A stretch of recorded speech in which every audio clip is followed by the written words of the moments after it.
Bueno, vamos a comenzar, ¿verdad? Voy a poner aquí el timer.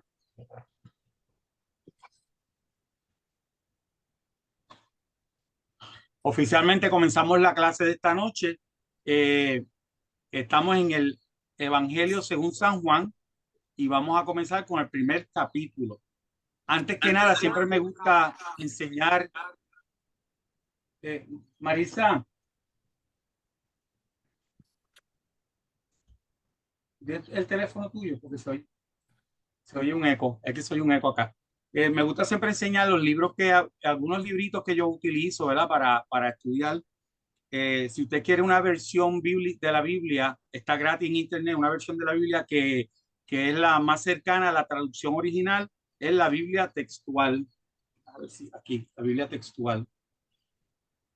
Esta es una que yo fui imprimiendo poco a poco y la fui encuadernando, pero la venden. Si no, pues la consigue gratis en internet. Otro libro muy bueno de conocer, para conocer este, bojando un poquito, pero es ese uso y costumbre de los judíos en los tiempos de Cristo.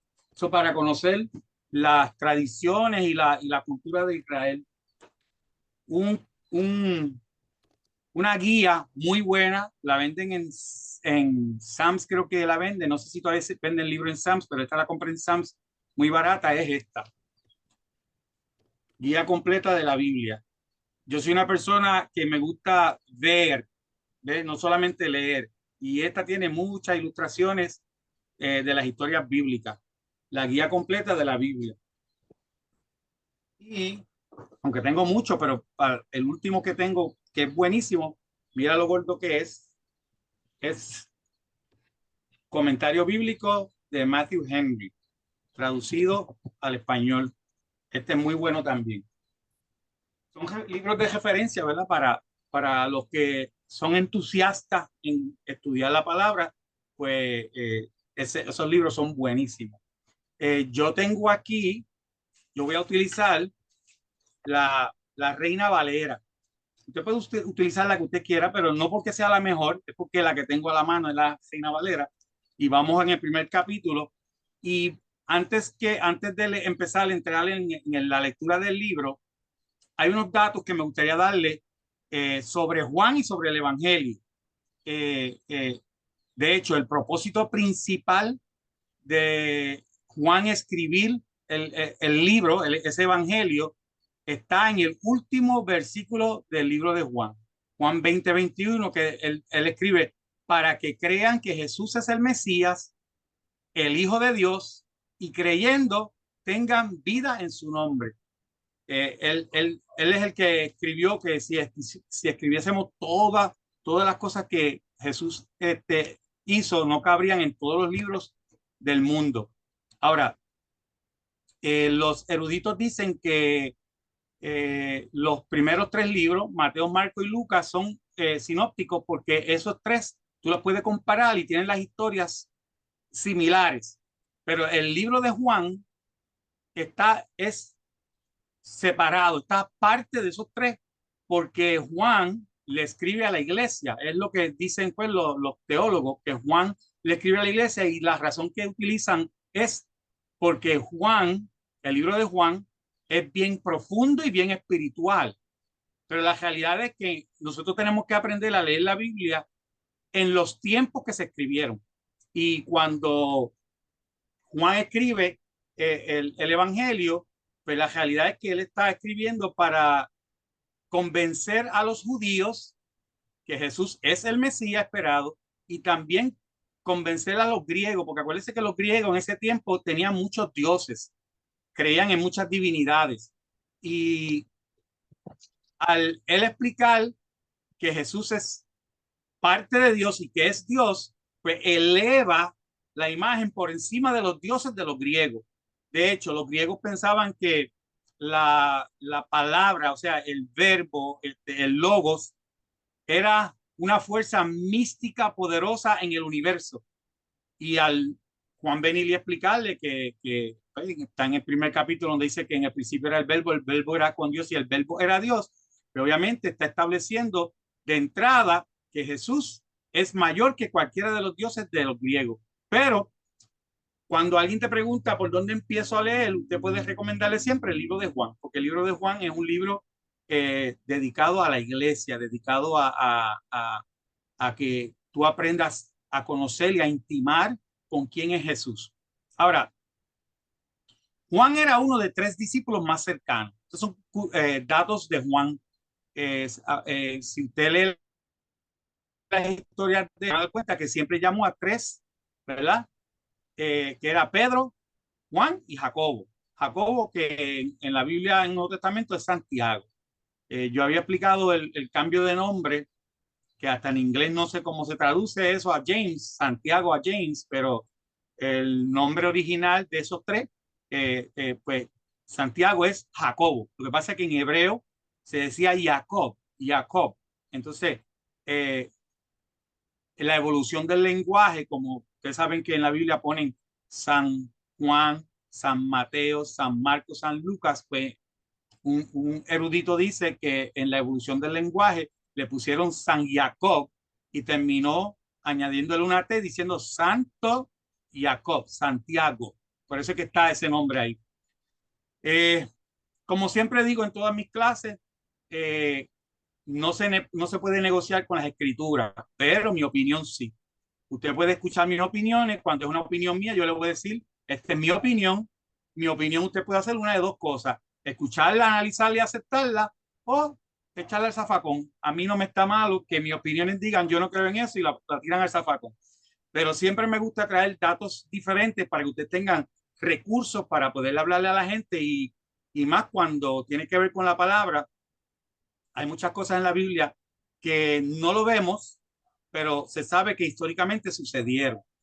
So, Juan era uno de los 3 discípulos más cercanos. Obviamente Jesús los invitó a la transfiguración, y era Pedro, Juan y Jacobo. Si ustedes se fijan que Jacobo, cuando lean los evangelios, se van a dar cuenta que Jacobo no hablaba.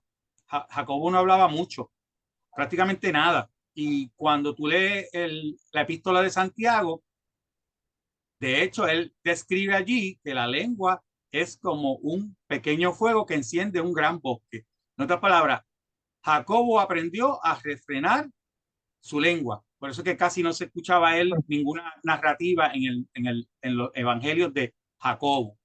Ahora, en el libro de Juan, Juan siempre se refiere a él como el discípulo a quien Jesús amaba. Él nunca dice Juan, el apóstol Juan, o siempre Juan, el discípulo.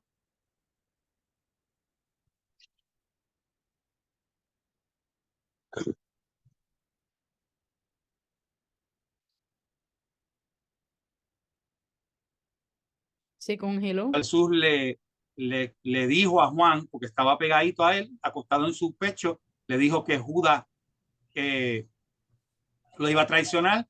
Juan, yo siempre digo que estos 3 son importantes que ustedes lean los evangelios, el evangelio de Juan, las epístolas de Juan, el libro de Santiago y primera y segunda de Pedro. Son buenos leerla porque estos 3 eran los más cercanos a la vida de Jesús. Ahora, le dije al principio que Juan escribe a la iglesia porque pues, explica revelaciones profundas de Dios, empezando ahí en el primer capítulo, y revela lo que es la familia divina. O sea, nosotros queremos aprender quién es Dios, tratando de establecer misticismo, pero Dios no es nada místico. Cuando Él dijo, hagamos al hombre a nuestra imagen y semejanza, pues creó una familia. Hizo al hombre, a la mujer, y obviamente el hombre y la mujer hacen la familia y los hijos. El modelo de nosotros, si usted quiere conocer quién es Dios, cómo funciona Dios, es viendo el modelo de la familia. Él estableció primero familia. Eso quiere decir que Juan describe lo que es la esencia de quién es Dios. Dice, el narrativo que hay en el libro de Juan es para los griegos, porque obviamente tenían dioses falsos, que es lo que dije al principio, y para los judíos, para que aceptaran a Jesús como el Mesías. Fue el único discípulo que acompañó a Jesús a la crucifixión. Ustedes saben la historia, solamente estaba María, estaba Juan allí frente a la cruz y los demás discípulos salieron cogiendo, huyeron. Y ustedes saben la historia de Pedro, que lo negó. Y Judas lo traicionó y por el remordimiento se ahorcó. Yo expliqué en una ocasión sobre la horca, pero pues no voy a perder mucho tiempo en eso. El que quiera saber lo de la horca, en confianza me escriben y yo le explico lo de la horca. Mucha gente cree que fue una soga y se guindó, pero cuando Judas, tú lees la historia, dice que se abrieron las extrañas y se regaron por todo el campo. Es difícil que ahorcándose con una soga que se le abra las extrañas. Pero eso, el que quiere saber un poquito más, me escribe y yo le explico. Juan fue uno de los testigos de la transfiguración de Jesús. Ellos vieron a Jesús cuando se transfiguró en el monte y vino Moisés y Elías y se emocionaron y querían quedarse en el monte. Pues Juan fue uno de los que presenció eso. Juan fue el discípulo que corrió a la tumba cuando vinieron a avisarle que la tumba estaba abierta. No crean en las películas, lo lamento, ¿verdad? Que muchas veces las películas la establecen de una forma que no es la historia verdadera, pero la Biblia no establece que la piedra fue removida para que Jesús saliera.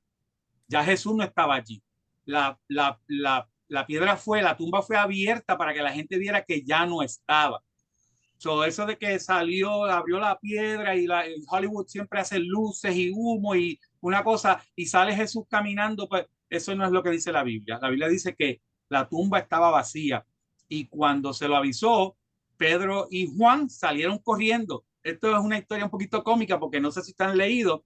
Cuando Juan escribe de la carrera que tuvo con Pedro, Juan dice, y el discípulo que Jesús amaba le ganó a Pedro, o sea, llegó primero que Pedro. En otras palabras, hicieron una carrera, pero Juan llegó primero. Ahora, al Juan llegar a la tumba, él no entró, él se quedó afuera.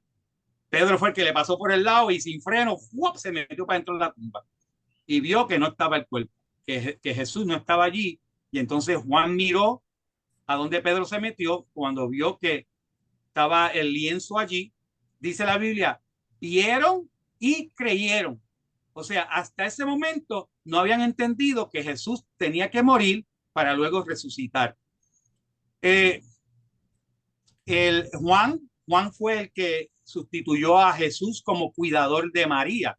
Ustedes saben que cuando estaban frente a la cruz, aunque muchas religiones ponen a María como la madre de Dios, eso es una falsedad, no es bíblico. Aún Jesús trató de mantener, es como que siendo Dios sabía que tenía que mantener esa distancia de María y cuando le dice a María, le dice a Juan, usted se va a dar cuenta en el narrativo que Juan escribe que él dijo, mujer, he ahí tu hijo, he ahí tu madre. Cuando se refirió a Juan, la llamó madre, pero cuando se refirió a ella, donde Juan, la refirió como mujer. Jesús siempre se distanció en ese aspecto de establecerla a ella como una autoridad maternal, aunque siempre la respetó. Juan fue el que escribió Apocalipsis. Algunos eruditos piensan que él no fue, pero pues la mayoría establece que sí fue Juan que escribió Apocalipsis. La palabra Apocalipsis es griega para la palabra revelación. Por eso es que tú ves que algunas Biblias dicen la revelación de Jesucristo, porque Apocalipsis es una revelación, un desvelo, un descubrir. Se manifiesta lo que ha de venir. Y la palabra griega, pues, es Apocalipsis. Y los eruditos dicen, usted puede hacer la asignación y buscarla, pero los eruditos dicen que fue el único apóstol que no murió como un mártir, que murió a los 94 años más o menos y murió tranquilo de vejez. Ahora, en el libro de Juan hay 7 yo sois. Hay 9, pero hay 7 que son metáforas. Juan escribió 7 yo soy. ¿Por qué esto es importante? Porque si usted lee el Antiguo Testamento, cuando Moisés le dice a Dios, ¿quién le digo que me envía? Dios le dijo, dile yo soy, que el yo soy te envía. Hay unas traducciones hebreas que dice, o el yo seré quien seré. Dile al pueblo, yo seré quien seré. O sea, yo soy Dios y soy el que soy y seré el que seré. cuando Jesús habla a los fariseos, una de las cosas que le dice, si creyesen a Moisés, me hubieran creído a mí, porque Moisés habló de mí. Y uno dice, ¿dónde en la Biblia Moisés habló de Jesús? Y en ningún momento él mencionó el nombre de Jesús. Pero cuando veamos este primer capítulo, que vemos que dice que el verbo se hizo carne y habitó entre los hombres, la palabra habitar en el original es tabernáculo. Y hay una versión que dice y tabernaculizó entre los hombres. Eso quiere decir que él habitó, él es la habitación de Dios y él vino a caminar entre los hombres. ¿Dónde Moisés habló de Jesús? Cuando Dios le dio la revelación del tabernáculo. Y cuando usted estudia el tabernáculo, usted va a ver que todo lo que está en el tabernáculo en Israel habla de la vida y la muerte de Jesús. Y eso es otra clase que me encanta darla también, pero es bueno que ustedes vayan estudiando eso, porque sí, si no fuera tan importante, no le hubieran dedicado tantos capítulos en el Antiguo Testamento del tabernáculo. Bien, vamos con los yo soy, 7 yo soy. Ajá, alguien iba a hablar. Sí, Dionet, es que hay una pregunta en el chat y Ajá, ¿cuál? no No, sé si quería al final o ahora. no, me la puedes dar ahora. Es que no tengo el chat aquí presente porque Sí, solamente tengo la cámara. no te preocupes. Dice, diría que Juan fue un discípulo más apegado a Jesús que el mismo Pedro, tal vez el más fiel comparado con los desaciertos de Pedro, por ejemplo. Sí, sí, se puede decir. Acuérdate que cuando usted conoce la historia, cuando usted conoce lo que pasó en la vida de ellos, ustedes se pueden dar cuenta que sí, siempre había algunos que eran más fieles, más cercanos y otros no. Por eso es que esta es mi opinión, escúchenme bien, esta es mi opinión. Yo creo en que un pastor puede tener 3 cercanos y puede tener 9 secundarios y los terciarios son todos los demás personas. Jesús lo hizo y si seguimos los pasos de Jesús, pues un pastor, un líder, un maestro, un diácono puede tener ese mismo modelo. En otras palabras, si alguien le da, póngase a pensar que Jesús tiene 12 discípulos y le dice más que a Pedro, Juan y Jacobo, vénganse conmigo, vamos a orar o vamos para el monte. O cuando resucitó a la hija de Jairo, fueron los únicos que estaban allí, no había más nadie. Y él le dice a ellos, no hablen de lo que ustedes vieron hoy. Él tenía esos 3, yo le digo, esto es mi opinión, yo le digo los 3 élites de Jesús. Yo le digo, estos son los 3 élites de Jesús. Y obviamente es una demostración de que estaban bien apegados a la vida de Jesús. Que de hecho, Él nos llama para que estemos con Él. Él no nos llama más que para trabajar el ministerio.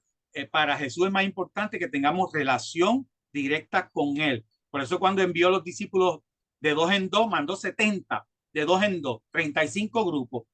Él les dijo, van a ir a reprender el demonio, a sanar a los enfermos, libertad, y al que perdona, perdonen, el que no, no. Y ellos vinieron de regreso fiestando. Mira, lo que tú nos dijiste que lo hicimos, esto está tremendo, sanamos enfermos. Y él le puso un pare. Yo digo, el balde de agua fría se lo tiró a todos. Yo, aguántese. Eso para mí no es importante. Para mí es importante que procuren que su nombre esté escrito en el libro de la vida. Jesús está diciendo, para mí es más importante la intimidad, no todo lo que tú haces.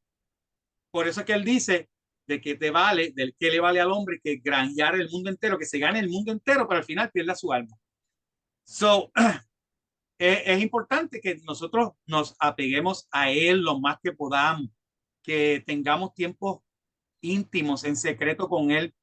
Cuando usted se encierra en el cuarto y cierra la puerta, porque así Jesús dijo, si entrando en el aposento, cerrar la puerta, crea un espacio de intimidad y de secreto con el Padre. Y dice, y el Padre que te ve en secreto, te recompensará en público.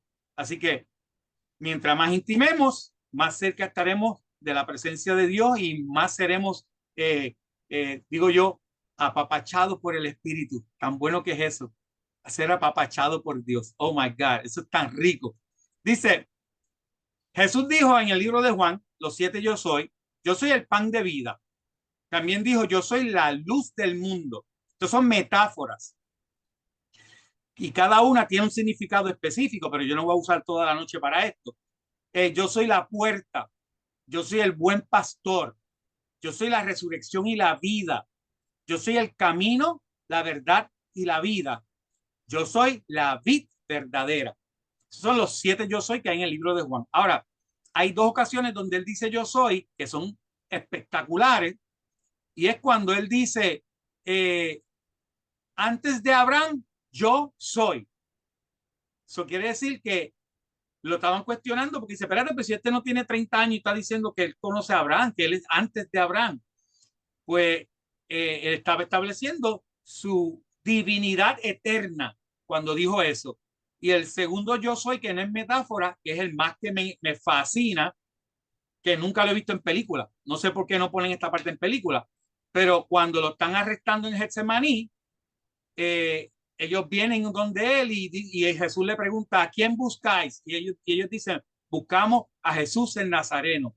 Y él dijo, yo soy. Y cuando dijo yo soy, dice la Biblia que se echaron para atrás y cayeron al suelo. So, imagínense la autoridad que tenía Jesús de parte del Padre, que con simplemente decir yo soy, esa gente cayeron al piso. Eso era un culto para que se arrepintieran y aceptaran a Cristo como Salvador, pero como quiera lo gestaron. Bien, también Juan escribe de 7 milagros importantes precisamente para que vieran la divinidad de Jesús. Primero, convierte el agua en vino, y esa clase la tiene uno de los compañeros. Pero el convertir el agua en vino muestra su poder creador. Número 2, sana al hijo de un noble sin ir al lugar. Este fue el que dijo, mi hijo está enfermo, se está muriendo, por favor, ven. Y él le dice, si no hiciera milagros, no creyeren, pero vete que tu hijo está sano. So, él va, regresa allá, y cuando regresa, ellos dicen, los siervos los vienen y los reciben en la calle, cogiendo, mira, tu hijo está sano. Y él dice, ¿a qué hora se sanó? Y cuando le dijeron la hora, se dio cuenta que fue a la misma hora que Jesús le dijo, tu hijo está sano. Sanó un paralítico en Shabbat. Obviamente, esa parte del que sanó a lo lejos sin tener que ir, demuestra la omnipresencia de Jesús, que sin tener que ir al lugar, lo sanó. Él sana a un paralítico en Shabbat. Acuérdense que la palabra Shabbat no es sábado, Shabbat es descanso, es la palabra hebrea, aunque obviamente el transcurso de la historia lo establecen en como sábado porque es el 7º día donde se descansa, y hay Biblias que dicen esto se refiere al sábado, pero el Shabbat significa descanso, y él sanó a un paralítico en el día de descanso, estableciendo que él es el Señor del sábado y el Señor del descanso, que de hecho se lo dijo también hacia los discípulos. Él alimentó a 5,000 con 5 panes y 2 peces. 5 panes y 2 peces. 5,000 personas, sin contar esposas y niños. So, imagínense a cuánta gente. Y dice que sobraron 12 canastas. Eso es obvio que está demostrando que Él es el Dios que suple y que alimenta, no solamente lo espiritual, sino que alimenta en lo físico. Él te suple lo que tú necesitas. Él caminó sobre el agua. Esa es la número 5. Eso demuestra que el Espíritu está con él. ¿Y dónde vemos que el Espíritu está sobre las aguas? En el Génesis, cuando Dios crea la tierra, los cielos y la tierra, dice, y el Espíritu se movía sobre la faz de las aguas. So, Jesús caminó sobre el mar, y esto es un dato curioso. Jesús no iba donde los discípulos. Jesús sabía que los discípulos estaban pasando la tormenta, pero él los estaba observando de lejos. Y si usted lee la historia detalladamente, se va a dar cuenta que la Biblia dice que Jesús iba a caminar al lado de ellos para irse. O sea, Jesús iba a continuar caminando como si eso fuera una calle para llegar al otro lado. Lo que pasa es que los discípulos lo vieron y gritaron, ¡un fantasma! Y dice, no se asusten que soy yo, pero léanlo. Allí dice que Jesús iba para pasarle por el lado. Estas cositas, estas curiosidades pequeñas que a veces uno la pasa por alto, son las que me fascinan, porque es obvio que Jesús los vio en la tormenta y él como que quería caminar y decir, tranquilo mi gente, que yo voy por aquí. Pero luego, pues, se montó. Fue cuando Pedro caminó. Hay gente que dice que Pedro no caminó. Yo creo que sí que caminó. Quizá caminó un paso o dos, pero dice la Biblia que al ver el mar revolcado y los vientos, dudó y se hundió. Y eso nos pasa en la vida espiritual nuestra, en la vida diaria. Confiamos en Dios, creemos en Dios, nos hemos entregado totalmente a Él, pero tan pronto vemos los marullos y los vientos y el huracán, desconfiamos, dudamos y se nos Oh, zafa las cosas que no debemos hacer. Ajá, alguien habló. Bueno, continuamos entonces. Y Pastor, dice, aprovechando, es que hay una pregunta.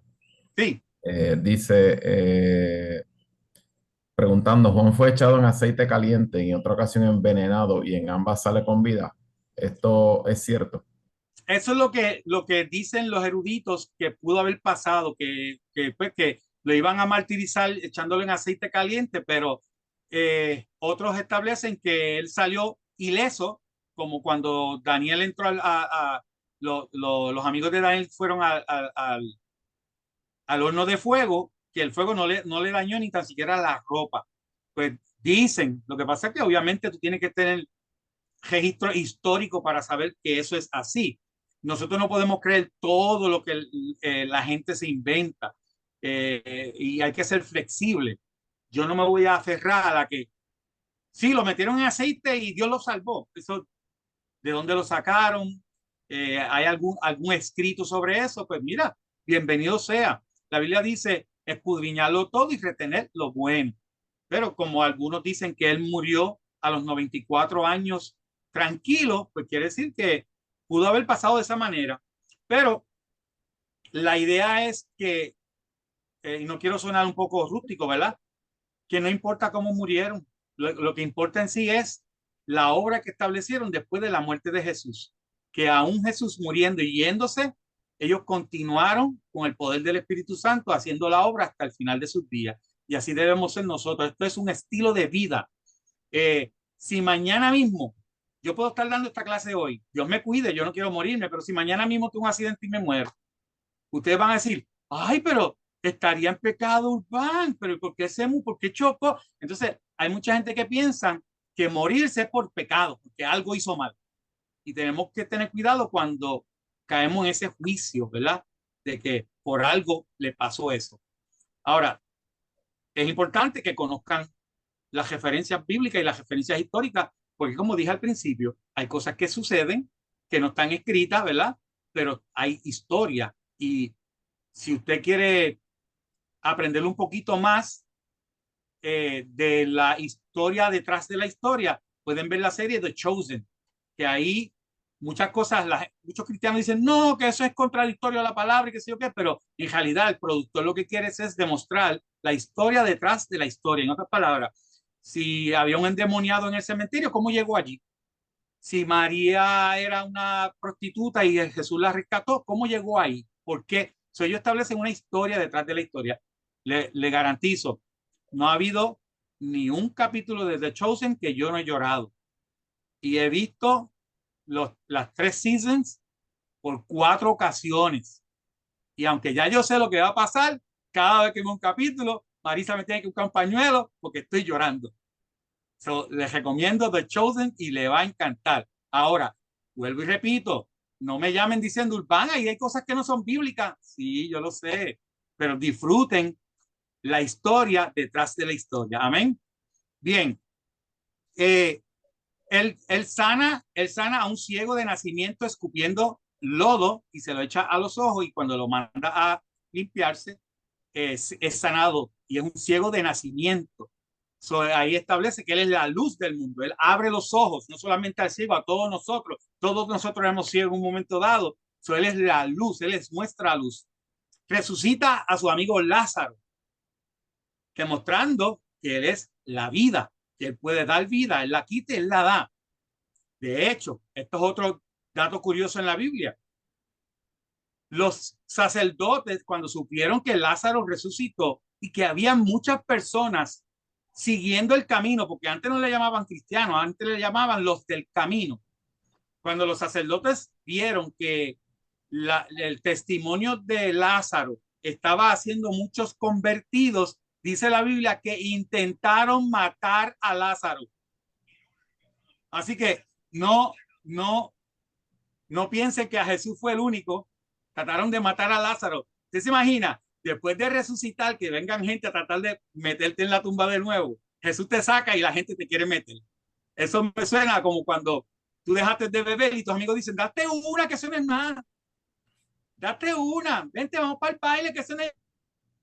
Es como que Dios te rescata y el mundo te quiere a la... Yo leí eso, yo no lo podía creer. Yo decía, Dios mío, ¿cómo es posible? Incluso cuando Jesús resucita y los soldados saben que por no velar, que no se llevaran el cuerpo, había una ley que decía que si tú no cumples tu función como soldado, te mataban, te cortaban la cabeza. So, ellos fueron donde los sacerdotes para explicarle lo que pasó. Le dijeron la verdad. Dijeron, el cuerpo no está. No fueron los discípulos. Él resucitó. Algo pasó allí. Nosotros quedamos muertos en el piso. Y los sacerdotes le dijeron, pues mira, le vamos a pagar para que ustedes digan que los discípulos se llevaron el cuerpo. ¿Usted se imagina eso? Y dice la Biblia, y eso fue lo que dijeron hasta el día de hoy. O sea, le pagaron para que mintiera. Oh my God. Mira hasta dónde llega la incredulidad de que Jesús era el Mesías. Bueno, vamos rapidito con el primer capítulo, ¿verdad? Y esto se me cambió aquí, no sé por qué, pero dame un segundito, rapidito.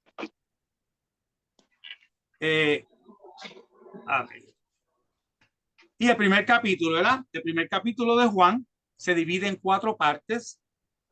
Primero es la encarnación, el testimonio del primo de Jesús, que eso vamos a hablar un poquito de eso.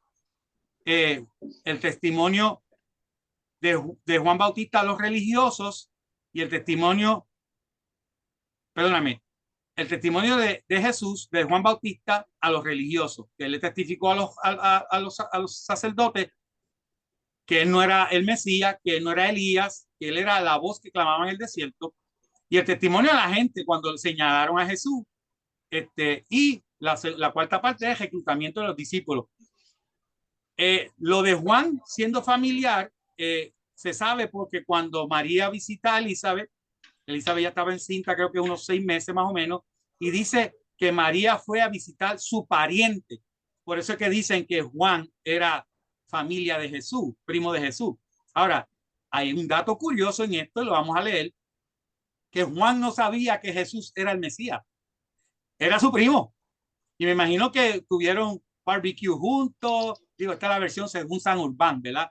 Barbecue juntos, jugaban juntos, quizás tenían soldaditos de madera y eran soldaditos romanos, y quizás Juan Bautista hacía así, los romanos hay que darle así, y les daba así, y Jesús decía, no, hay que cazarlos así, ¡wow! Y se los llevaba a todos. Pero cuando él ve a Jesús que llega a las aguas bautismales en el río Jordán, ahí es que se da cuenta, porque el Señor que lo llamó le dijo, al que tú veas que pose mi espíritu sobre él, este es el Cordero de Dios. So, vamos a ir leyendo, dice, en el principio, estamos en el primer capítulo de Juan, en el principio era el verbo, y el verbo era con Dios, y el verbo era Dios. Era en el principio con Dios. Escuchen esto, todas las cosas por él fueron hechas y sin él nada de lo que ha sido hecho fue hecho. En otras palabras, y ustedes van a ver versiones que dicen verbo, hay versiones que dicen la palabra, en el principio era la palabra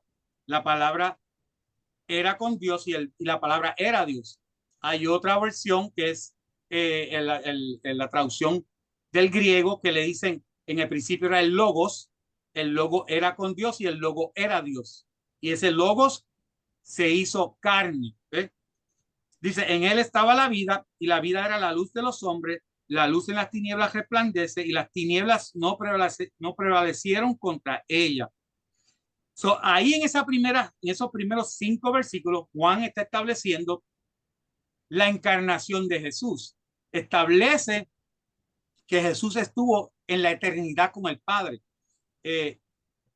Yo sé que siempre estamos acostumbrados a escuchar Padre, Hijo y Espíritu Santo y siempre decimos que Él es la segunda persona de la Trinidad, pero si establecemos la familia como familia, el modelo familiar, siempre está el Padre, la Madre y el Hijo. Y usted dirá, Pastor, usted está diciendo que el Espíritu Santo es la Madre. No podemos ver esto de una forma carnal, porque obviamente si lo vemos de una forma carnal, vamos a creer que el engendrar de Dios es como el engendrar de los hombres, pero no es así. Jesús existió desde el principio y cuando dice que Él es la palabra, si usted estudia lo que es la palabra hay dos formas de establecerla, pensarla y hablarla, pero para ver palabras tiene que haber letras. Eso es obvio que las letras es la palabra de Dios y esas letras, esas palabras es donde el Padre se manifiesta, que es en el Hijo. Eh, Escuché un maestro decir que el Padre nunca quiso manifestarse él. La Biblia dice que nadie ha visto a Dios jamás, pero Él se manifiesta en lo físico a través de su Hijo, y eso lo vamos a leer en unos versículos, y se manifiesta en lo espiritual a través de su Espíritu Santo. La Biblia dice, Jesús mismo dijo, pueden blasfemar contra el Padre, pueden blasfemar contra el Hijo, pero no contra el Espíritu Santo. Dice, el que blasfema contra el Espíritu Santo no tiene perdón ni en este siglo ni en el venidero. Y la Biblia dice que el Espíritu Santo conoce hasta lo más profundo del Padre. ¿Y quién conoce más a un hombre si no es su esposa que está al lado de él? Nosotros los que estamos afuera conocemos la parte amigable, pero la que conoce hasta los olores que saltamos es nuestra esposa. Conoce todo lo nuestro, en lo que fallamos, nuestras debilidades. Y varón de Dios, si usted no ha logrado tener comunicación con su esposa, comience a tener comunicación sin miedo. No debe haber secretos en el matrimonio. El Espíritu Santo conoce hasta lo más profundo de Dios. Y si usted quiere conocer a Dios, empiece a tener intimidad con el Espíritu Santo para que usted vea cómo Dios le va a revelar muchas cosas de su palabra. Ahora, hay un refrán que lo encontré, yo sé que usted lo ha escuchado, que dice, tú eres dueño de tus pensamientos, pero eres esclavo de tus palabras. Mientras esté aquí adentro, tú eres dueño de eso. Nadie tiene que saber lo que tienes aquí adentro. Tan pronto lo soltaste por aquí, te esclavizan tus propias palabras. Lo que tú dices está escrito allá arriba, sea bueno o sea malo, dice la palabra, y daremos cuenta por todo lo que sale por esta boquita de comer. Así que tenga mucho cuidado de la manera que usted se expresa hacia su esposo, su esposa, sus hijos, sus compañeros, sus vecinos. Oye, que hay vecinos difíciles en esta vida, pero hay que amarlos. Hay que crucificar la carne y amar a los vecinos, aunque sean malos. Bueno, dice aquí, ahora hubo un hombre enviado de Dios, el cual se llamaba Juan. Y este no es el Juan que escribe el Evangelio, este es Juan el Bautista. Y dice, este vino por testimonio para que diese testimonio de la luz, a fin de que todos creyesen por él. En otras palabras, él está hablando del que viene y él quería que todos creyeran a través de lo que él testificaba. Y dice, aquella luz, él no era la luz, sino para que diese testimonio de la luz. Él hablaba sobre la luz. Aquella luz verdadera que alumbra a todo hombre venía a este mundo. En el mundo estaba y el mundo por él fue hecho. Estamos hablando que el creador es el verbo y el verbo se hizo carne. El único que bajó aquí, que se hizo carne, es Jesucristo. Cuando dice y el mundo fue hecho por él, quiere decir que el creador es Jesucristo. Pero el mundo no le conoció. A lo suyo vino, o sea, vino a su gente, vino a hacer su trabajo. Y los suyos no le recibieron. Y aunque sabemos que hay muchos judíos cristianos, que de hecho la primera iglesia que se levantó era de judíos, pues había muchos judíos que aceptaron a Cristo como Salvador, ¿verdad? Y fueron los que esparcieron el evangelio. Más a todos los que le recibieron, usted y yo lo recibimos, a los que creen en su nombre le dio potestad de ser hechos hijos de Dios. Somos hijos de Dios porque él lo amamos y lo recibimos. Y dice, los cuales no son engendrados de sangre, escúchame bien, ni de voluntad de carne. En otras palabras, tú te conviertes en hijo de Dios, no por sangre ni carne. Dice, ni por voluntad de varón, sino de Dios. Y aquel verbo fue hecho carne y habitó. Y hay versiones que dice, tabernaculizó entre nosotros, o sea, caminó, vivió entre nosotros. Y vimos su gloria, gloria como del unigénito del Padre. Y unigénito significa el único engendrado. De hecho, hay un salmo que dice, a quien Dios le dijo jamás, mi hijo eres tú, hoy te he engendrado. So, no nos vayamos a pensar ahora, pues quiere decir que Jesús no existía y fue engendrado. No, estamos hablando que él ya existía con Dios. Él era el pensamiento de Dios, es la palabra. La palabra verbo es acción. So, Jesús es la acción de Dios. El Padre le delegó toda la autoridad a Jesús.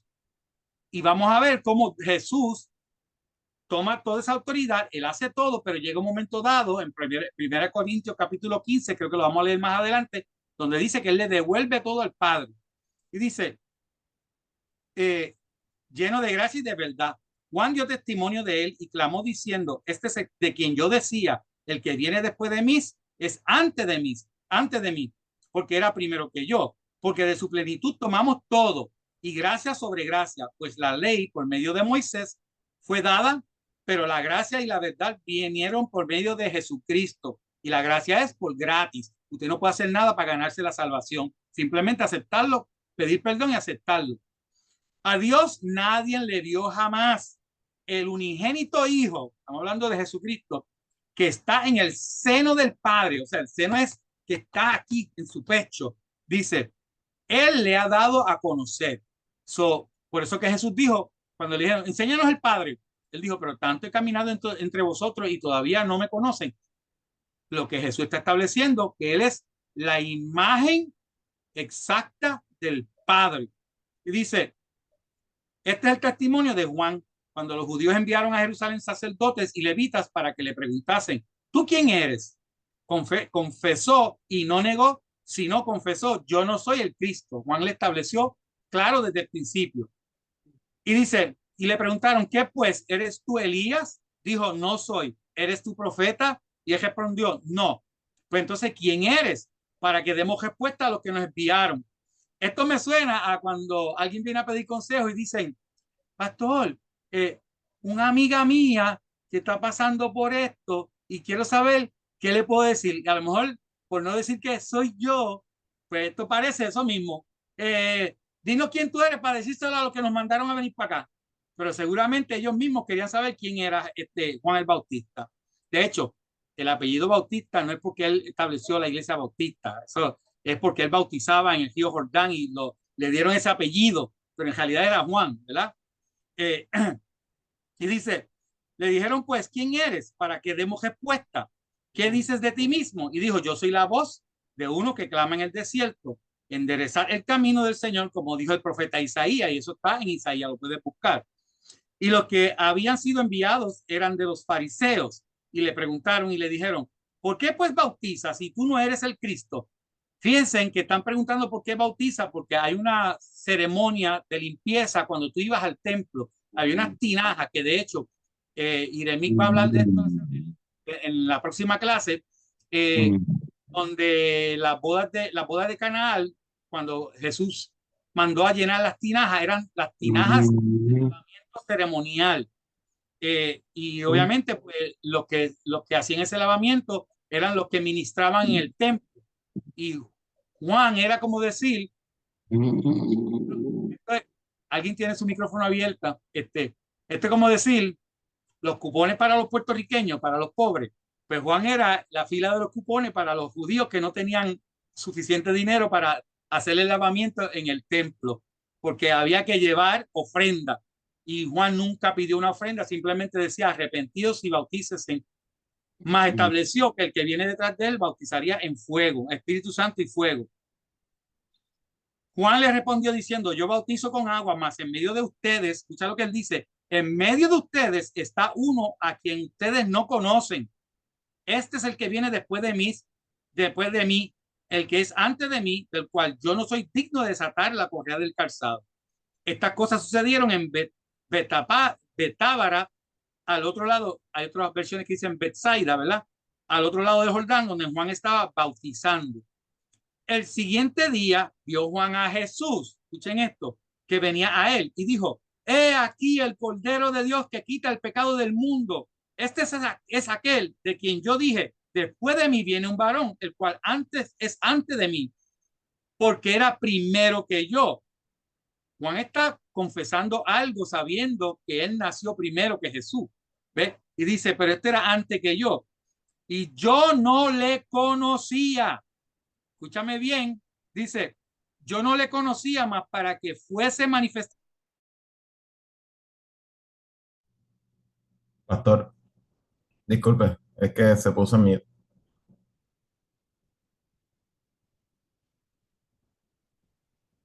Ahora, ¿me oyen? Sí, Ok. Dice el versículo 30: este es aquel de quien yo dije: después de mí viene un varón, el cual es antes de mí, porque era primero que yo. Y yo no lo conocía. El mismo Juan está diciendo: yo no lo conocía. Dice, siendo primo o pariente, ¿verdad? Dice: más para que fuese manifestado a Israel, por esto vine yo bautizando con agua. Él preparó el camino. También dio Juan testimonio diciendo: vi al Espíritu que descendía del cielo como paloma. Y esto es importante entenderlo. El Espíritu Santo no es una paloma. Bajó como paloma. Ustedes han visto cómo las palomas bajan cuando van aterrizando suavecito, ¿verdad? Siempre ha utilizado el símbolo de la paloma como Espíritu Santo, pero tenemos que eliminar de nuestra cabeza que es una paloma, porque no lo es. Si el pastor Joselito corre como un leopardo, ¿quiere decir que el pastor Joselito es un leopardo? No, es que corre como un leopardo. Pero entonces nadie le va a estar llamando: leopardo, ven acá, leopardo, leopardo, ven acá. O sea, eso no tiene lógica. Pero nos hemos acostumbrado a poner al Espíritu Santo siempre en forma de paloma, cuando eso simplemente es la manera en que él descendió sobre Jesús. pastor, Dice, ajá, disculpe, es que hay una pregunta. y, Preguntan, ¿cómo era que bautizaban los fariseos? o sea, el bautismo es la palabra bautismo es sumergir. Y lo que ellos hacían era que delante del templo hay unas aguas que le dicen aguas bautismales, unas fuentes, unos estanques, y habían tinajas. Y lo que hacían era que antes de entrar al templo, ellos se metían en esas fuentes de agua, se metían completo y salían. Eran como una limpieza. De hecho, en el tabernáculo, en el atrio, había una fuente de agua, no tenía medida, pero los sacerdotes sabían que tenían que constantemente limpiarse las manos y los pies. Esa agua tenía que ser limpia. Imagínense en el desierto, que es un polvorín, un arenal, ¿verdad? Y ellos cada vez que ministraban y llevaban el animal al altar y se embarraban de sangre y de tierra, tenían que ir a la fuente a limpiarse las manos y a limpiarse los pies. Cuando ellos llegan y construyen el templo, ellos hacen esa misma fuente antes del templo, donde ellos se metían para limpiarse. Y por eso que usted ve, no sé si alguno aquí ha sido católico, yo vengo de iglesia católica, que la gente entraba a la puerta y había una fuentecita de agua al lado de porcelana, y la gente cogía un poquito de agua y se echaba y se presinaba con el agua. Eso viene de los sacerdotes de Israel, porque ellos se limpiaban para entrar al templo. Esto es, acuérdense que el símbolo del agua es la palabra es la que nos limpia nuestro interior, y ellos tenían tinajas ceremoniales, que eso Iremic va a hablar de eso en la próxima clase, que en la boda tenían tinajas ceremoniales, eran tinajas que las llenaban de agua, y si no había una fuente, si no había una piscina donde meterse, ellos se metían en esas tinajas y salían de ellas. Y eso pues es una clase aparte, que podemos hablar mucho más de eso después. Ahora dice, espero que haya podido contestar esa pregunta. Y dice, también dio Juan testimonio: vi al Espíritu que descendía del cielo como paloma y permaneció sobre él. Y yo no le conocía. Vuelve y repite: yo no le conocía. Me imagino que cuando Juan se acercó a Jesús, le habrá dicho en el oído: oye, brother, tú nunca me dijiste que tú eras el Mesías. Hemos jugado tantas veces, chicos, me lo habrás dicho en el oído, un secretito: mira, yo soy el Mesías. O sea, era el familiar de él. A lo mejor comieron juntos, a lo mejor cogieron, se treparon en los árboles juntos, y Jesús nunca le dijo quién era él. ¿Ve? Dice Juan que no le conocía y le creemos a Juan porque es la palabra de Dios, ¿verdad? Pero el que me envió a bautizar con agua, que eso obviamente fue Dios que lo envió, aquel me dijo, sobre quien veas descender el Espíritu y que permanece sobre él, ese es el que bautiza con el Espíritu Santo. Y yo le vi y he dado testimonio de que este es el Hijo de Dios. Y al siguiente día otra vez estaba Juan y dos de sus discípulos. Aquí está el reclutamiento. Y mirando a Jesús que andaba por allí, dijo Juan nuevamente, he aquí el Cordero de Dios. Le oyeron hablar con los dos discípulos y siguieron a Jesús. Y volviéndose, de hecho, todos nosotros que estamos en la iglesia, que tenemos ministerio, que tenemos quizá algún título de liderazgo, tenemos que entender que esto no se trata de nosotros, esto se trata de Él. Todo es para la gloria de Jesucristo. Nunca busque gloria propia, búscala siempre que todo lo que tú hagas sea para la gloria del Señor. Cuando yo llegué a Catacumba por primera vez, siempre me acuerdo que yo llegué con una arrogancia y una pedantería, digo yo, una pedantería espiritual, pentecostal. Yo vengo del pentecostalismo jajatabla y a mí me enseñaron que hay que buscar ministerios, si no, no estamos haciendo la voluntad de Dios. Yo llevé un resumen en mi bolsillo, un resumen de mi ministerio y fui al culto y le dije a mi esposa, hoy Heimato va a saber quién soy yo. Y ella dijo, ¿por qué? Le tengo el resumen espiritual aquí, se lo voy a llevar hoy. Y Marisa, siempre más que las esposas, se lo da cuando yo no esté, se lo da cuando yo no esté. Pues ella no quería pasar la vergüenza conmigo. Pero ese día predicó Jacobo Ramos. Y ese día predicó y el título del mensaje es, no se trata de ti, se trata de él. Y cuando Jacobo Ramos hizo el llamado, yo pasé al frente llorando. Él me abrazó, oró por mí, me dio un beso en el hombro, que nunca me olvido. Jacobo me dio un beso en el hombro. Gemato vino y me abrazó por la parte de atrás también y me oró. ¿Usted cree que después de un mensaje así me voy a atrever a darle un resumen al pastor? Chacho, salí afuera con el resumen en el bolsillo, me senté en el carro y Marisa me dice, ¿qué vas a hacer? Yo dije, esto es lo que voy a hacer. Lo rompí en miles de pedacitos, lo eché en el bolsillo y dije, que me promueva el Señor, no lo que hice yo. Y me quedé sentadito adorando al Señor hasta que Dios fue abriendo las puertas. Así que siempre todo sea para la gloria de Dios. Juan Bautista lo demostró. Tenía discípulos y le dijo, ese es el Cordero. Ya no me sigan a mí, síganlo a él. Y dice, y perdóname, el siguiente día, ok, le oyeron hablar a los dos discípulos y siguieron a Jesús. Y volviéndose Jesús y viendo que le seguían, les dijo, ¿qué buscan? Y ellos le dijeron, Rabí, que traducido es maestro, ¿dónde moras? Y les dijo, venid y ved. Fueron y vieron dónde moraba y se quedaron con él aquel día, porque era como la hora décima. Eso es como las 4 de la tarde, pues acuérdense que los judíos comienzan a contar las horas desde las 6 de la mañana. Si era la hora décima, deja ver, 6, 7, 8, 9, 10, 11, 12, 1, 2, 3, sí, eran como las 4 de la tarde. Dice, venid y fueron y vieron. Andrés, hermano de Simón Pedro, era uno de los dos que habían oído a Juan y habían seguido a Jesús. Este halló primero a su hermano Simón y le dijo, hemos hallado al Mesías, que traducido es el Cristo. Yo cometí un error, y esto es por falta de conocimiento, yo cometí el error de enseñar, gracias a Dios que no fue en la iglesia nuestra, fue en la iglesia que yo estaba, que la palabra Cristo significaba el crucificado, por no buscar el verdadero significado. Cristo es la palabra griega para el ungido. En hebreo es el Mesías, significa el ungido. El Mesías significa el ungido y el Cristo significa el ungido. La palabra Mesías es hebrea y la palabra Cristo es griega, pero significan las dos lo mismo, el ungido. Y dice que traducido es el Cristo y le trajo a Jesús y mirando a Jesús dijo, tú eres Simón, hijo de Jonás, tú serás llamado Cefas, que quiere decir Pedro. Pedro significa piedra, roca.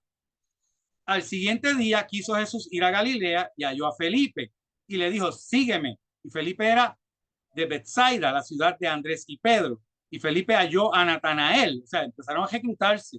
Le voy a explicar algo de esto brevecito, pues ya se me está acabando el tiempo. Dice, hemos hallado aquel de quien se escribió Moisés. Fíjense que estos discípulos ya sabían que Moisés había hablado de Jesús, pero ellos no estaban siguiendo a ningún rabino. Y dice, Natanael le dijo, de Nazaret puede salir algo bueno. Le dijo Felipe, ven y ve. Y cuando Jesús vio a Natanael que se le acercaba, dijo de él, he aquí un verdadero israelita en que no hay engaño. Pues mira, en la serie de Chosen, cuando traen a Natanael, que Jesús le dice eso, él mira a Felipe, él mira a Felipe y Felipe le dice, yo no le dije nada. ¿Sabes que a veces cuando alguien viene un profeta y te dice algo y tú piensas que alguien le dijo algo? Pero cuando Jesús le habló a Natanael y le dijo, te vi, ¿verdad? Yo me imagino mirando él a Felipe, tú le dijiste algo de mí. Y él dice, ¿de dónde me conoces? Respondió Jesús y le dijo, antes que Felipe te llamara, cuando estabas debajo de la higuera, te vi. Ahí nuevamente demostró su omnipresencia. Respondió Natanael y le dijo, Rabí, tú eres el Hijo de Dios, tú eres el Rey de Israel. Y respondió Jesús y le dijo, porque te dije, te vi debajo de la higuera, ¿crees? Cosas mayores que estas verás. Y le dijo, de cierto os digo, que de aquí en adelante verás el cielo abierto y a los cielos y a los ángeles de Dios que suben y descienden sobre el Hijo del Hombre. Este es el primer capítulo, donde tenemos que entender que Jesús no tenía una magia, porque hay personas que piensan, wow, pero ¿por qué esta gente rápido dejaron las cosas que estaban haciendo y para seguirlo? No era magia ni era poder de convencimiento. Es que en la cultura hebrea, los hijos cuando tienen el bar mitzvah, que es cuando cumplen los 12, 13 años, ellos tienen que memorizarse el Pentateuco, los primeros 5 libros del Viejo Testamento. Y en el bar mitzvah, cuando ellos están celebrando que se convierte en hombre a los 13 todavía yo estaba jugando con Nintendo y qué sé yo, pues ellos tienen que recitar. ¿Qué pasa? Que si un hijo no logra recitar los 5 libros del Antiguo Testamento, los rabinos del pueblo, porque ellos eran reclutados por los maestros, los rabinos, tan pronto fallaban en narrar las escrituras de memoria, ellos decían, sigue la profesión de tu papá. Tú no vas a ser maestro, tú no vas a ser rabino, tú nunca vas a llegar. Cuando estos muchachos están trabajando en las profesiones de sus padres y Jesús los llama, ellos saben que Jesús es un maestro porque habían escuchado que hasta en el templo le enseñaba a los fariseos. Y Jesús reclutó a aquellos que los fariseos y los sacerdotes y los escribas habían rechazado. Imagínese que tú eres rechazado por todo el mundo y que aparezca un maestro y te diga, sígueme. Por eso es que ellos dejaron todo, incluso en una le dijeron al papá, y el papá le dijo, síganlo, váyanse con él. Porque para los padres era un orgullo que su hijo siguiera a un rabino y más al Cordero de Dios. Ahora, es obvio que la Biblia dice que lo vil y menospreciado del mundo escogió Dios para avergonzar a los que se creen sabios. Así que si usted está aquí conmigo, usted es lo vil del mundo. No se ofenda. Somos lo vil del mundo. Somos la escoria que la gente no quiere. Sin embargo, Dios nos quiere y nos tiene aquí discipulándonos para que nos acerquemos más a Él, para que, yo siempre he dicho, como la Biblia dice que nosotros vamos a venir a reinar a la tierra, yo siempre digo al Señor en oración, ay Señor, si Puerto Rico no se hunde, ponme a reinar en Cabo Rojo para que me vean. Yo quiero que me vean cuando venga con Cristo en las nubes, yo quiero reinar en Cabo Rojo. Para los que quieren, los que sobrevivan, pues me vean que servir a Cristo sí vale la pena. Hay gente que dice que Dios no existe. Si es verdad, yo no pierdo nada, pero si existe, Él lo pierde todo. Ahora, quiero leerle unos versículos para cerrar la clase de hoy, que establece la relación de Dios Padre con Jesucristo, porque aunque Jesús dijo, si me ven a mí, ven al Padre, pero Jesús nunca dijo que Él era el Padre. O sea, Él no usurpó la posición de su papá. Estamos en Hebreos capítulo 1, versículos 1 al 3. Mira lo que dice. Dios, habiendo hablado hace mucho tiempo y de muchas maneras a los padres a través de los profetas, en estos últimos días nos ha hablado por su Hijo, a quien constituyó, escucha bien, el Padre constituyó a su Hijo heredero de todas las cosas, por medio de quien hizo también el universo. O sea, el universo fue creado por Jesús. Y dice, Él es el resplandor de su gloria. Y escucha esto, Jesús es la expresión exacta de su naturaleza. Y sostiene todas las cosas por la palabra de su poder. Jesús nunca dijo que lo que él daba era de él. Muchas veces te va a leer en los evangelios que él dice, lo que yo les doy no es mío, le doy lo que mi Padre me da que le dé. Que la obra que él hace es la que el Padre le da que haga. Y dice Juan 20:17, Jesús resucitado le dijo, ve a mis hermanos y dile que subo a mi Padre. Obviamente, si tú piensas que él es el Padre, él no va a decir, voy a subirme a mí mismo. O sea, eso no tiene lógica.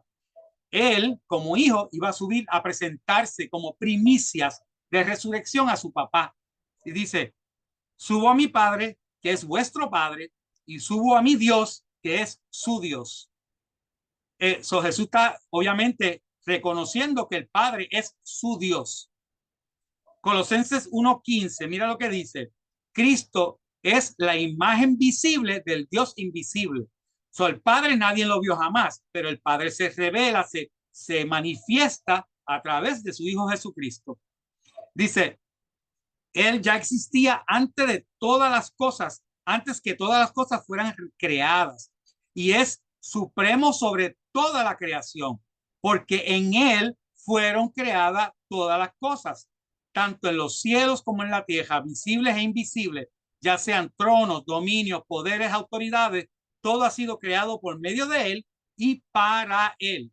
Y Él es antes de todas las cosas y en Él todas las cosas permanecen. Efesios 4, ya se me acabó el tiempo, pero dame 2 minutitos para leer estos últimos 3 versículos. Efesios 4, versículos 5 y 6 dice, hay un solo cuerpo y hay un solo espíritu, y ahí espíritu está en letra mayúscula, eso se está refiriendo al Espíritu Santo. Y así como también vosotros fuisteis llamados a una misma esperanza de vuestra vocación, hay un solo Señor, una sola fe, un solo bautismo, un solo Dios y Padre de todos. Pablo está estableciendo que el Padre es el Dios soberano, que aunque Jesús es la representación visible del Padre, pero hay uno solo, que es el Padre celestial. Y dice que está sobre todos, por todos y en todos. Mateo 11:25 dice, en aquel tiempo, hablando Jesús, dijo, te alabo, Padre, Señor del cielo y de la tierra, porque ocultaste estas cosas a los sabios e inteligentes y se las revelaste a los niños. Qué lindo, me dice niño. Yo quiero ser un niño siempre para el Señor. La Biblia dice que si no eres como un niño, no entras. Si tienes actitudes media jaritas de rebascamientos y no entra, tienes que tener cuidado, hay que tener corazón de niño. Y dice, se lo revelaste a los niños. Sí, Padre, porque así fue de tu agrado. Todas las cosas me han sido entregadas por mi Padre. O sea, Jesús está diciendo que el Padre le entregó a él todas las cosas.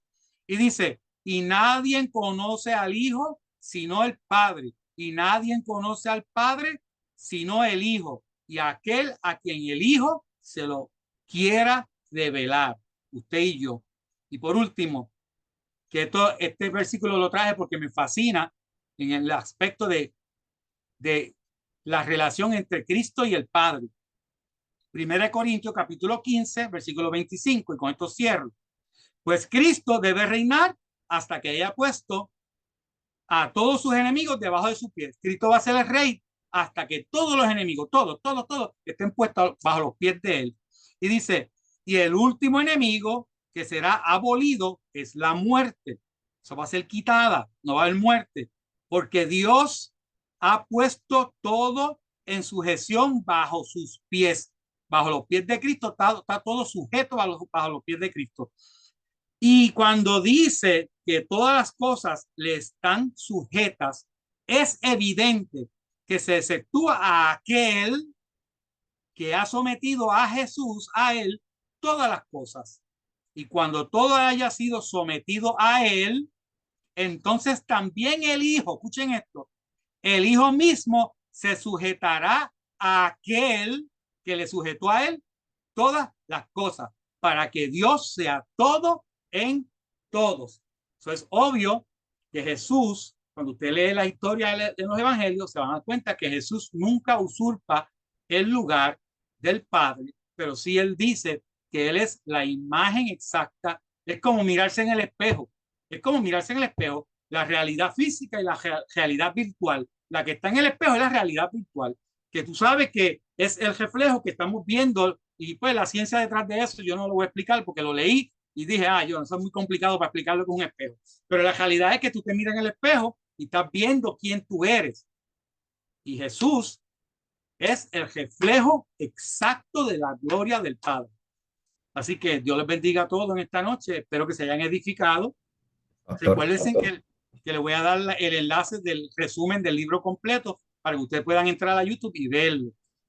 ¿Hay preguntas, Dionet?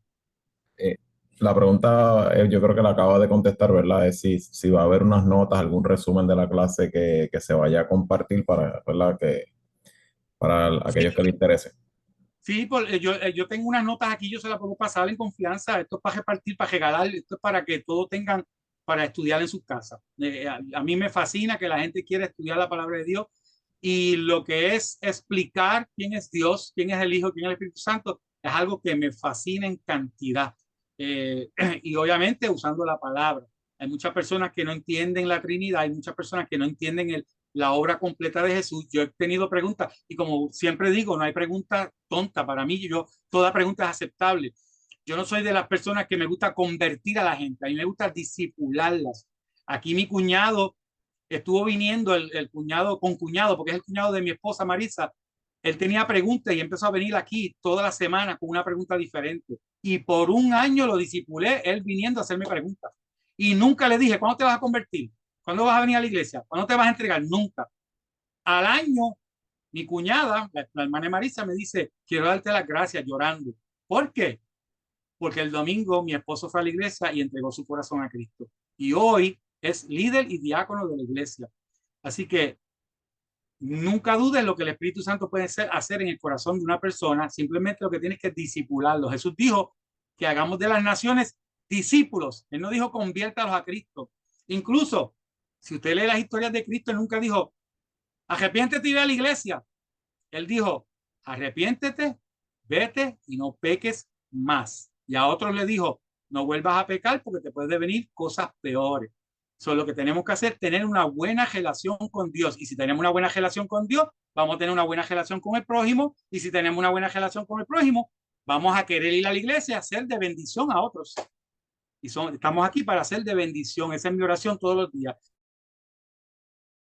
Cuando yo vaya a la escuela, cuando yo vaya a la iglesia, ayúdame a hacer de bendición a los que están alrededor mío. Ajá. Dice, Pregunta. espérate que se me fue, está por ahí, el chat está, dice, para confirmar, Juan el Bautista no se convierte en discípulo de Jesús, sino que dos de sus propios discípulos se van y siguen a Jesús.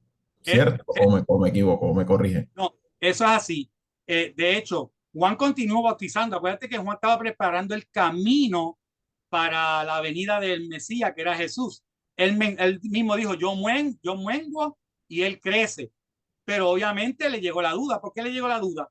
Porque lo arrestaron y rápido le dijo a sus discípulos, mira, parece que el concepto de Juan era que él iba a derrotar el gobierno romano.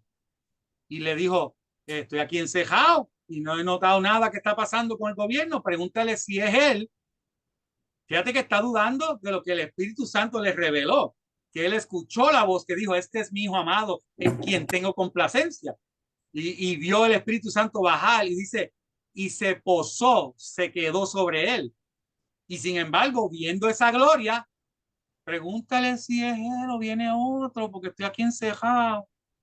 Y así pasa cuando nos enfermamos, cuando pasamos por tribulaciones, cuando tenemos deuda, cuando no tenemos dinero, no conseguimos trabajo, no tenemos casa. ay, ¿vale la pena ser cristiano? ¿O Dios va a ser, Dios estará conmigo de verdad? Y comenzamos a dudar. Pero la realidad es que él envió sus discípulos con Jesús. Él tenía que menguar. Y aunque quizás fue doloroso para Cristo saber que él estaba en la cárcel, pero Jesús le dijo, vayan y díganle que los ojos son abiertos, los sordos están escuchando, la gente está siendo sanada y están siendo salvada. Esa es la señal de quién era el Mesías, ¿sabes? So, sacar a Juan de comisión, siempre me acuerdo de un predicador que dijo, me imagino a Juan en la cárcel llorando, ay, yo que quería fundar la iglesia bautista y me tenía aquí encejado. Siempre me acuerdo de ese chiste, de ese pastor. Pero nada, Juan simplemente fue esa voz que clamó en el desierto y los discípulos continuaron el camino con Jesús. Cualquier otra pregunta, ya el tiempo se acabó, pero si usted tiene alguna otra pregunta, acuérdense que la semana que viene no hay clase, es en la próxima de arriba, ¿verdad? Si no me equivoco, yo le envié el calendario a ustedes en el chat para que ustedes lo vean y sepan la fecha, para que ustedes saquen esa horita, una horita nada más.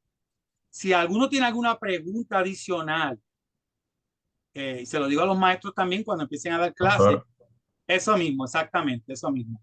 Qué bueno, gracias, gracias. El próximo es el Ah, 20. sorry. No te preocupes, el 21, exactamente.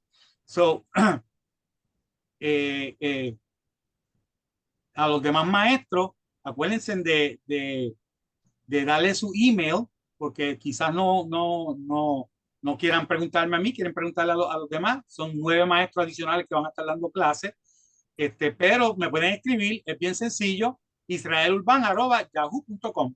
Mi nombre todo en minúscula, israelurban@yahoo.com. Y me envían las preguntas y yo haré todo lo posible para contestarle lo más pronto posible. Hay jóvenes que me escriben en el WhatsApp, yo le contesto. A veces me tardo un poquito porque yo no me lo sé todo. Aquí no estamos pretendiendo que sabemos todo, ¿verdad? Pero si no lo sé en el momento, lo busco y si no lo sé, soy honesto, le voy a decir, no lo sé, pero dame tiempo, que le busco la contestación. Así que nada, Dios les bendiga, gracias por el ratito, espero que se hayan edificado.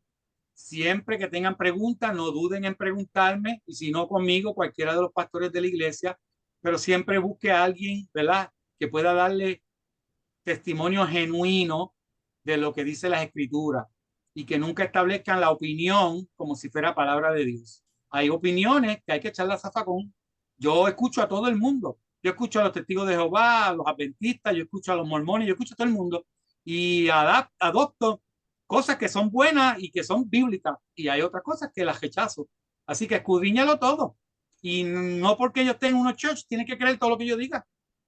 Puede ser que a lo mejor Dios le revele una cosa. Incluso, aún dando esta clase, Dios te puede revelar otras cosas para nosotros. Envíamela. Si el Espíritu Santo te reveló algo bonito, envíamela para yo seguir aprendiendo. Porque esto no se acaba aquí. Yo me gradúo cuando esté en las nubes con el Señor.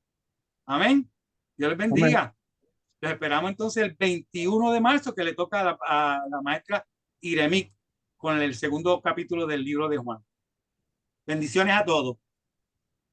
Amén. Dios les bendiga.